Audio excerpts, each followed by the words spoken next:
다운타운 법률사무소는 오래된 건물 3층에 자리 잡고 있었습니다. 낡은 회색 카펫에서는 먼지 냄새가 났고 창문 너머로 보이는 서울 하늘은 잿빛이었습니다. 이준호는 플라스틱 의자에 앉아 손톱을 뜯고 있었습니다. 29살. 편의점 야간 알바로 번 돈으로 아버지의 병원비를 내고 월세를 내고 가족의 식비를 내왔습니다. 그의 손은 거칠었고 눈 밑에는 깊은 그림자가 드리워져 있었습니다. 준호야, 너 왜 그렇게 초췌하냐? 밤샘 알바 그만 좀 해라. 어머니 최미자가 말했습니다. 하지만 그녀의 눈빛은 차갑기만 했습니다. 걱정이 아니라 불만이었습니다. 아버지 이만식은 아예 그를 보지도 않았습니다. 준호는 이미 익숙했습니다. 자신은 이 가족에서 투명 인간이었습니다. 할아버지 이대호 회장이 돌아가신 지 일주일. 오늘은 유언장을 낭독하는 날이었습니다. 김 변호사가 들어왔습니다. 그는 금태 안경을 고쳐 쓰고 두꺼운 서류 봉투를 펼쳤습니다. 고인이 되신 이대호 회장님의 유언을 낭독하겠습니다. 부모님은 몸을 앞으로 기울였습니다. 준호는 그저 조용히 앉아 있었습니다. 할아버지는 시골에 낡은 오두막 하나를 가지고 계셨습니다. 그게 전부일 거라고 모두 생각했습니다. 고 이대호 회장의 모든 자산, 증권, 부동산을 포함한 총 350억 원은 이만식 씨와 최미자 씨에게 유일하고 동등한 공동상속인으로서 물려집니다. 순간 시간이 멈춘 듯 했습니다. 뭐라고요? 아버지의 목소리가 떨렸습니다. 어머니는 입을 벌린 채 굳어 있었습니다. 350억 원. 그 숫자가 공기를 찢었습니다. 으아악. 어머니가 비명을 질렀습니다. 아버지는 의자에서 벌떡 일어나 어머니를 껴안았습니다. 둘은 미친 듯이 뛰어올랐습니다. 서로를 부둥켜 안고 울고 웃었습니다. 눈물이 흘렀고 웃음이 터져나왔고 몸이 떨렸습니다. 당신, 우리가 억만장자야. 억만장자라고. 준호는 그대로 앉아 있었습니다. 부모님은 그를 쳐다보지도 않았습니다. 마치 그가 거기 없는 것처럼, 아니 애초에 없었던 것처럼. 준호는 천천히 고개를 들어 부모님을 바라봤습니다. 아버지의 눈에는 희열이 번쩍였고 어머니의 얼굴은 탐욕으로 일그러져 있었습니다. 그 순간 준호는 깨달았습니다. 자신은 오늘 가족을 잃었습니다. 김 변호사가 서류를 정리했습니다. 자산 이전 절차는 2주 내로 완료됩니다. 축하드립니다. 고맙습니다. 정말 고맙습니다. 아버지는 김 변호사의 손을 붙잡고 흔들었습니다. 어머니는 핸드백을 열어 거울을 꺼내 화장을 고쳤습니다. 이미 억만장자의 얼굴을 연습하는 것 같았습니다. 준호야, 빨리 가자. 우리 이제 바쁘단다. 어머니가 말했습니다. 그러나 그녀는 준호를 기다리지 않았습니다. 아버지도 마찬가지였습니다. 둘은 서로 팔짱을 끼고 사무소를 나섰습니다. 웃음소리가 복도에 메아리 쳤습니다. 준호는 홀로 남았습니다. 회색 카펫 위에, 낡은 플라스틱 의자 위에, 창밖의 잿빛 하늘은 여전히 무거웠습니다. 그는 천천히 일어섰습니다. 주머니 속 핸드폰이 울렸습니다. 편의점 사장님이었습니다. 준호야, 오늘 야간 근무 가능하지? 네, 갑니다. 그는 사무소를 나섰습니다. 계단을 내려가며 멀리서 들려오는 부모님의 웃음소리를 들었습니다. 그 소리는 점점 멀어졌습니다. 준호는 지하철역으로 향했습니다. 편의점 유니폼이 가방 속에 들어 있었습니다. 오늘도 그는 일을 해야 했습니다. 혼자서. 변화는 하루아침에 찾아왔습니다. 유언장 낭독 다음 날 아버지는 회사에 전화를 걸었습니다. 스피커폰 소리가 거실까지 들렸습니다. 김 과장? 나 이만식이야. 오늘부로 퇴사한다. 왜냐고? 나 이제 억만장자거든. 내 회사 같은 거 필요 없어. 그래, 잘 살아. 전화를 끊고 아버지는 소파에 들어 누웠습니다. 20년간 다니던 회사였습니다. 준호는 식탁에서 그 모습을 지켜봤습니다. 어머니도 마찬가지였습니다. 그녀는 마트 유니폼을 쓰레기통에 던져 넣었습니다. 이 낡은 것들 이제 안녕이야. 그리고 백화점 쇼핑백을 잔뜩 들고 돌아왔습니다. 명품 핸드백, 코트, 구두. 거실 바닥에 널브러진 가격표에는 100만 원, 200만 원이라는 숫자가 적혀 있었습니다. 준호야, 너도 뭐 살 거 있어? 어머니가 물었습니다. 하지만 그녀의 눈빛은 형식적이었습니다. 준호가 대답하기도 전에 그녀는 옷을 정리하러 방으로 들어갔습니다. 괜찮습니다. 준호는 조용히 말했습니다. 아무도 듣지 않았습니다.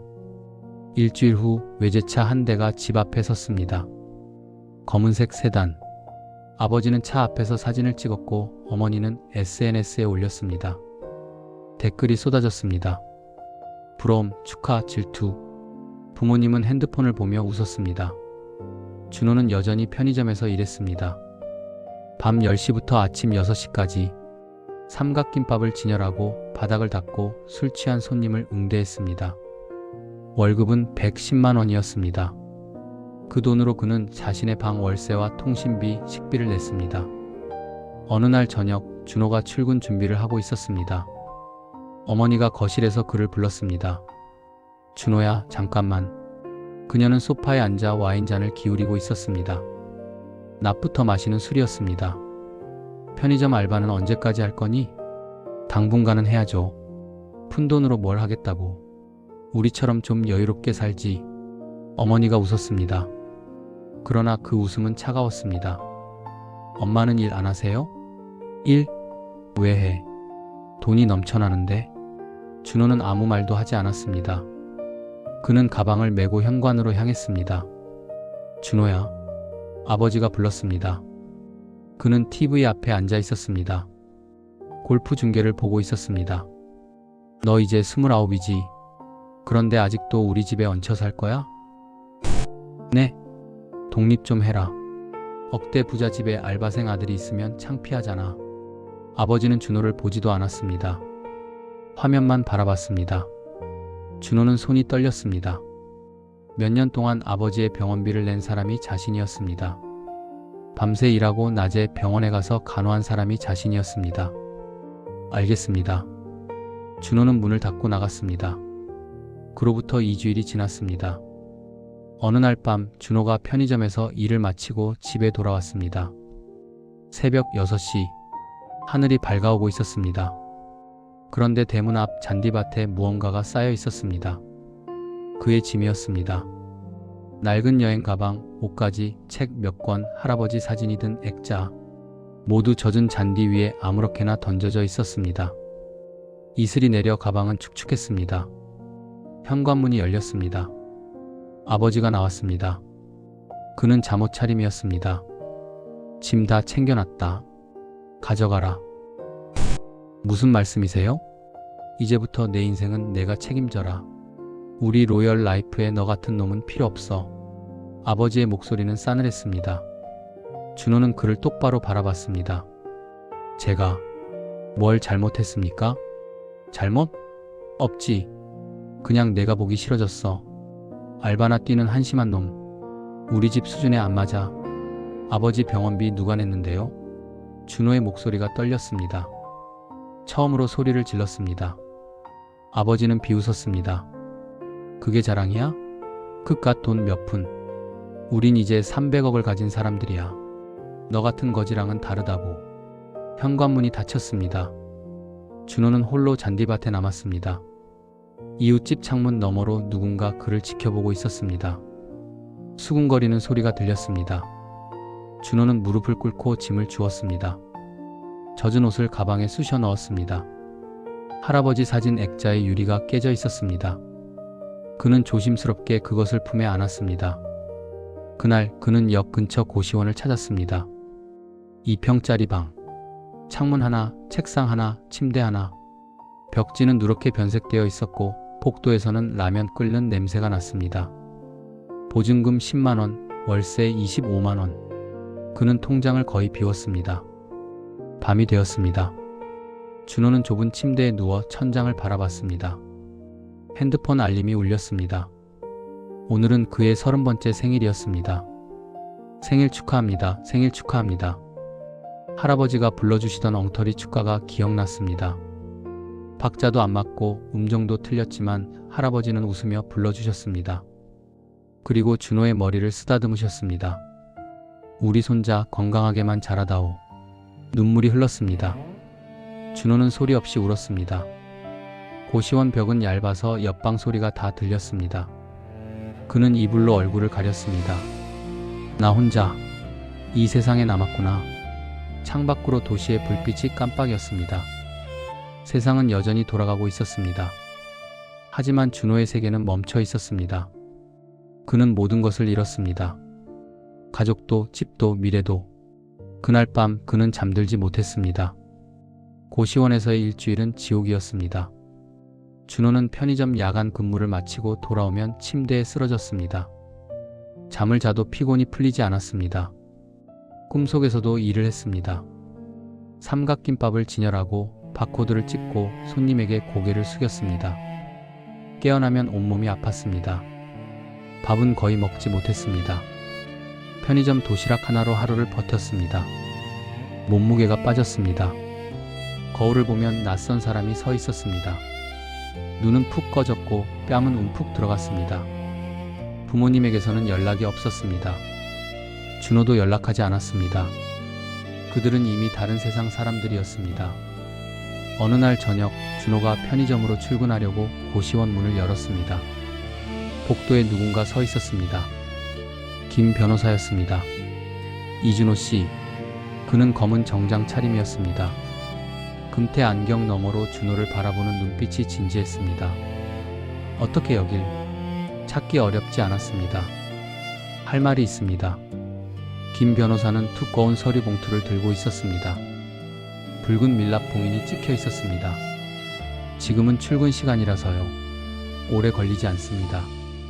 매우 중요한 일입니다. 준호는 방문을 열었습니다.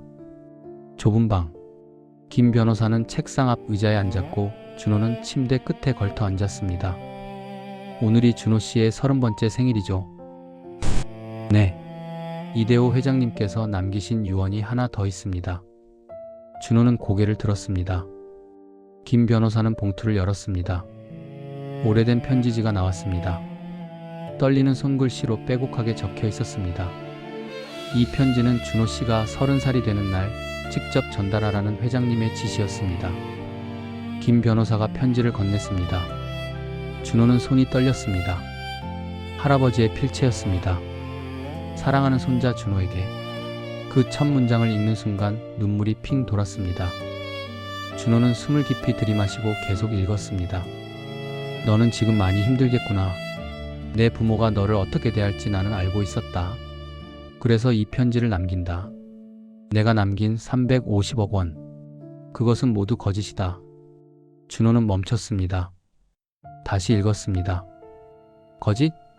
그 돈은 모두 담보로 잡힌 빚의 껍데기였다.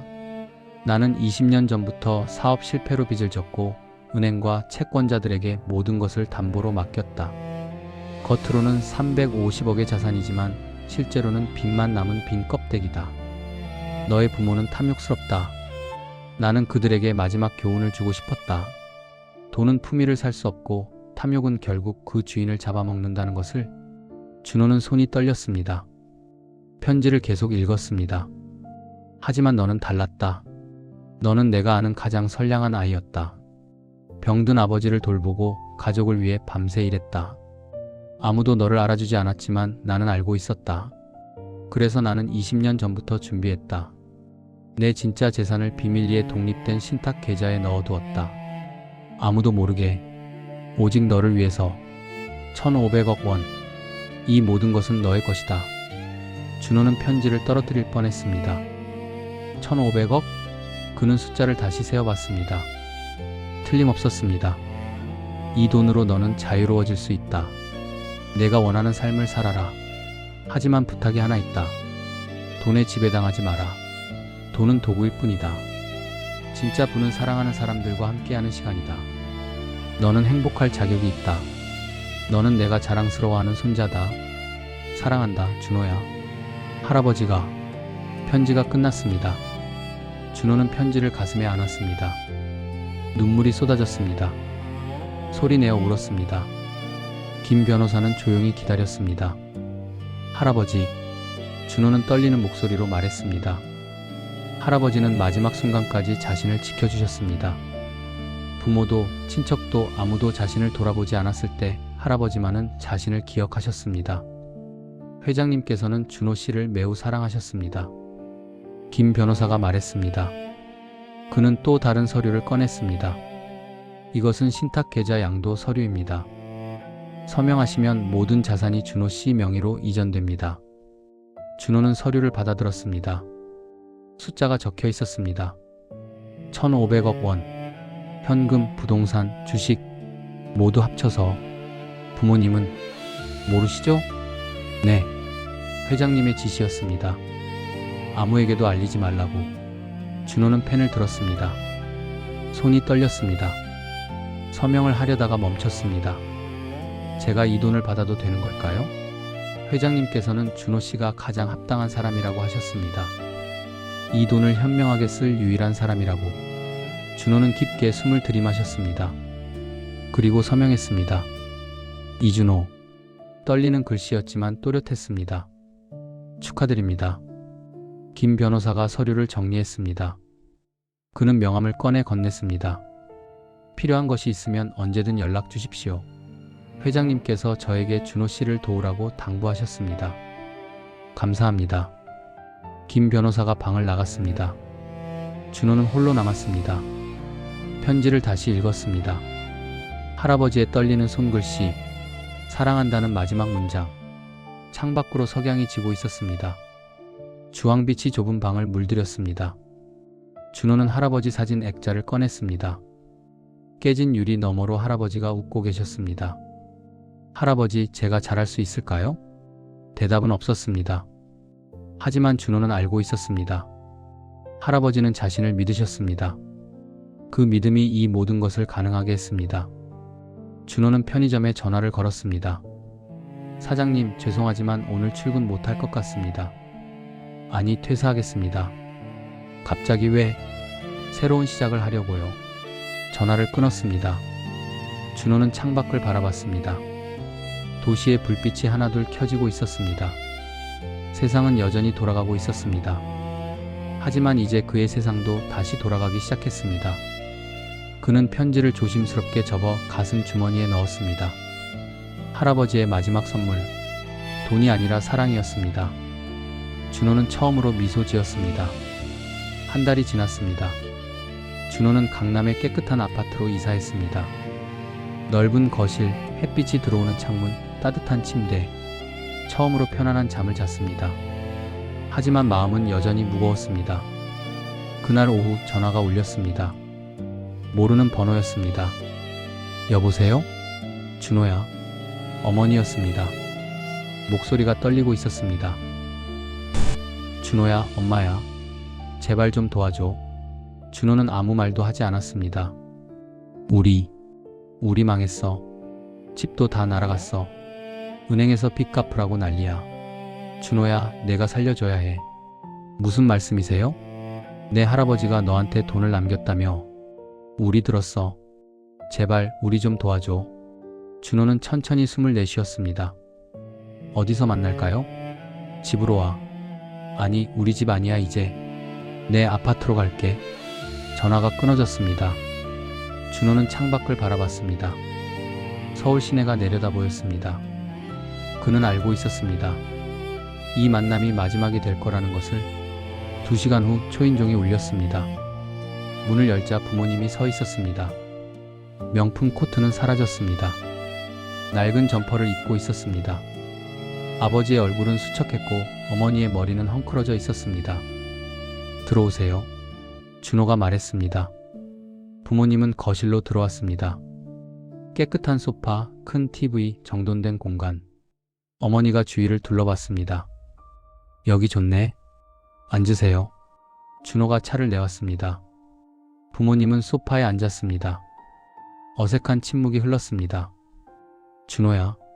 아버지가 먼저 입을 열었습니다. 우리가 잘못했다. 할아버지가 남긴 돈, 그게 다 빚이었어. 우리 몰랐어. 은행에서 집 경매 넘어갔고 차도 압류당했어. 어머니가 고개를 숙였습니다. 우리 이제 갈 데가 없어. 준호야, 제발. 준호는 차를 한 모금 마셨습니다. 뜨거웠습니다. 얼마나 필요하세요? 아버지와 어머니가 동시에 고개를 들었습니다. 20억이면 빚 다 갚고 새로 시작할 수 있어. 20억. 준호가 되뇌었습니다. 그는 고개를 끄덕였습니다. 드리겠습니다. 정말? 어머니의 얼굴이 환해졌습니다. 아버지도 안도의 한숨을 쉬었습니다. 하지만 조건이 있습니다. 뭐든지 이 돈으로 새로운 삶을 사세요. 그리고 다시는 연락하지 마세요. 순간 공기가 얼어붙었습니다. 뭐라고? 아버지가 물었습니다. 저는 더 이상 부모님의 아들이 아닙니다. 이 돈은 마지막입니다. 야! 아버지가 소리쳤습니다. 그는 벌떡 일어났습니다. 감히 내가 우릴 무시해? 무시가 아닙니다. 이별입니다. 이별? 우리가 누군데? 우린 내 부모야. 준호는 차분하게 대답했습니다. 부모님은 저를 쫓아내셨습니다. 한 달 전에. 그건 어머니가 말을 더듬었습니다. 그건 우리가 잠깐 화가 나서 잠깐이 아니었습니다. 평생이었습니다. 준호의 목소리가 떨렸습니다. 감정이 올라왔습니다. 제가 아버지 병원비 낼 때 부모님은 어디 계셨습니까? 그건 제가 밤새 편의점에서 일할 때 부모님은 저를 한 번이라도 걱정하셨습니까? 아버지는 대답하지 못했습니다. 돈이 생기자마자 저를 투명인간 취급하셨습니다. 그리고 쫓아내셨습니다. 잔디밭에 제 짐을 던지셨습니다. 야, 그게 20억 드리겠습니다. 하지만 그게 전부입니다. 준호가 서류를 꺼냈습니다. 계좌 이체 동의서였습니다. 여기 서명하시면 내일 입금됩니다. 아버지가 서류를 낚아챘습니다. 읽었습니다. 그리고 테이블을 쳤습니다. 20억? 고작 20억? 네. 미쳤냐? 넌 1,500억을 가졌잖아. 준호는 놀라지 않았습니다. 예상했습니다. 어떻게 아셨습니까? 김 변호사 사무실에 전화했어. 다 알아냈어. 어머니도 일어섰습니다.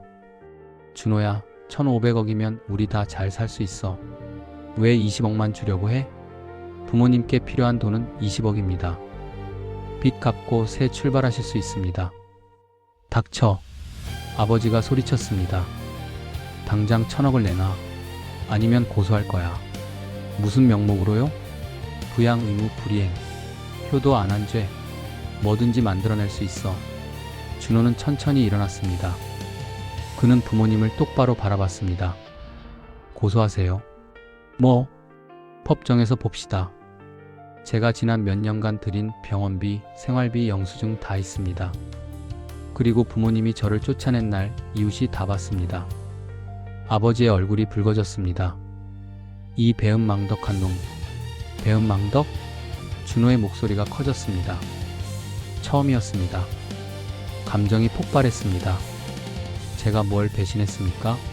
제가 언제 부모님을 버렸습니까? 버린 건 부모님입니다. 닥쳐. 우리가 너를 키웠어. 키웠다고요? 준호가 웃었습니다. 쓰디쓴 웃음이었습니다. 저는 혼자 컸습니다. 부모님은 저를 키운 게 아니라 방치하셨습니다. 이 새끼가. 아버지가 주먹을 들었습니다.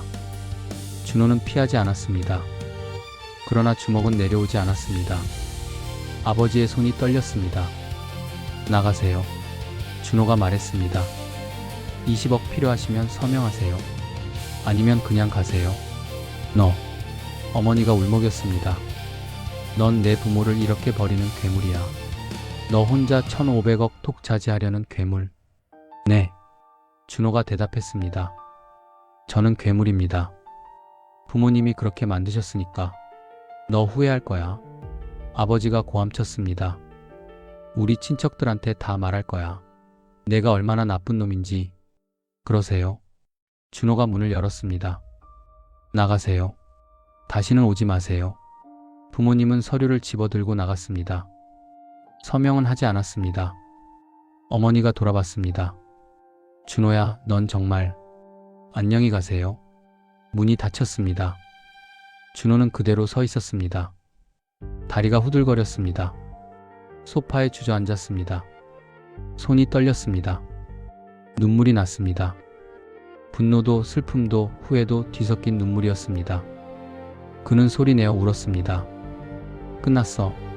그는 혼자 중얼거렸습니다. 이제 정말 끝났어. 창밖으로 해가 지고 있었습니다. 붉은 노을이 거실을 물들였습니다. 준호는 할아버지 편지를 꺼냈습니다. 떨리는 손글씨, 사랑한다는 마지막 문장. 할아버지, 제가 잘한 걸까요? 대답은 없었습니다. 하지만 준호는 알고 있었습니다. 이것이 유일한 길이었다는 것을, 피로 맺어진 인연이라도 끊어야 할 때가 있다는 것을. 그날 밤 준호는 부모님의 번호를 차단했습니다. 크리스마스가 다가왔습니다. 준호는 조용한 삶을 살고 있었습니다. 아침에 일어나 커피를 마시고 책을 읽고 산책을 했습니다. 서두르지 않았습니다. 처음으로 시간이 자신의 것이었습니다. 부모님에게서는 연락이 없었습니다. 하지만 친척들에게서 전화가 오기 시작했습니다. 삼촌, 고모, 사촌들 모두 같은 말을 했습니다. 준호야, 내가 부모님을 버렸다며? 내 부모님이 얼마나 힘드신지 아니? 피는 물보다 진한 거야. 용서해줘. 준호는 조용히 들었습니다. 그리고 정중하게 대답했습니다. 제 선택이었습니다. 그뿐이었습니다. 더 이상 설명하지 않았습니다. 이해받으려 하지 않았습니다. 크리스마스 이브 친척 모임이 있었습니다. 큰 집에서 열리는 연례 행사였습니다. 준호는 초대받지 못했습니다. 당연했습니다. 하지만 그날 저녁 준호는 큰 집 앞에 섰습니다. 손에는 봉투가 들려 있었습니다. 할아버지의 편지 복사본이었습니다. 초인종을 눌렀습니다. 큰아버지가 문을 열었습니다. 준호야? 안녕하세요. 잠깐 시간 내주실 수 있으세요? 큰아버지는 주저했습니다. 하지만 고개를 끄덕였습니다. 들어와. 거실에는 친척들이 모여 있었습니다. 준호를 보자 모두 조용해졌습니다. 어색한 시선들이었습니다. 구석에 부모님이 앉아 있었습니다. 어머니는 고개를 돌렸습니다. 여러분, 준호가 말했습니다. 할아버지께서 남기신 편지가 있습니다. 들어주시겠습니까? 아무도 대답하지 않았습니다. 준호는 봉투를 열었습니다. 그리고 읽기 시작했습니다. 할아버지의 목소리가 거실을 채웠습니다. 사랑한다는 말, 탐욕에 대한 경고, 진짜 유산의 의미, 그리고 1,500억 원의 진실. 편지를 다 읽었을 때 거실은 침묵에 잠겼습니다. 그래서 큰아버지가 입을 열었습니다. 아버님이 이 준호한테 모든 걸 남기셨다는 거지? 네. 그런데 너희 부모는? 큰아버지가 아버지를 바라봤습니다. 아버지는 고개를 숙였습니다. 빚만 물려받았다는 거네. 누군가 중얼거렸습니다. 친척들이 수군거리기 시작했습니다. 부모님은 더 작아졌습니다. 준호야, 큰어머니가 말했습니다. 우리가 오해했구나.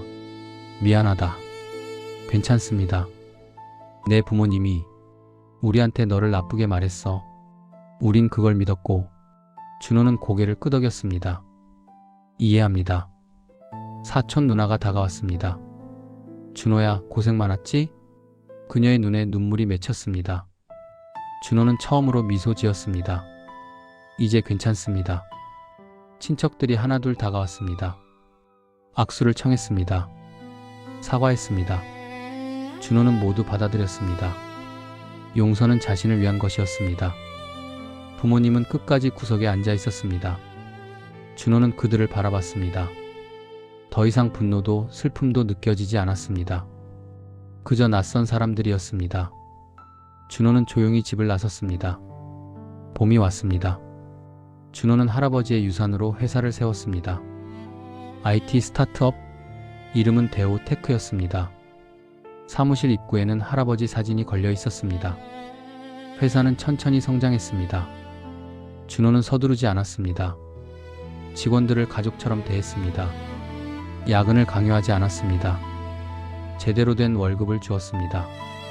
어느 날 인테리어 디자이너가 사무실을 방문했습니다. 한지수, 밝은 미소를 가진 여자였습니다. 여기 분위기 참 좋네요. 감사합니다. 특별히 원하시는 스타일 있으세요? 따뜻했으면 좋겠습니다. 집처럼. 지수가 고개를 끄덕였습니다. 알겠습니다. 그녀는 자주 왔습니다. 디자인 때문이었습니다. 하지만 대화는 디자인을 넘어섰습니다. 커피를 함께 마셨습니다. 점심을 같이 먹었습니다. 웃음이 늘었습니다.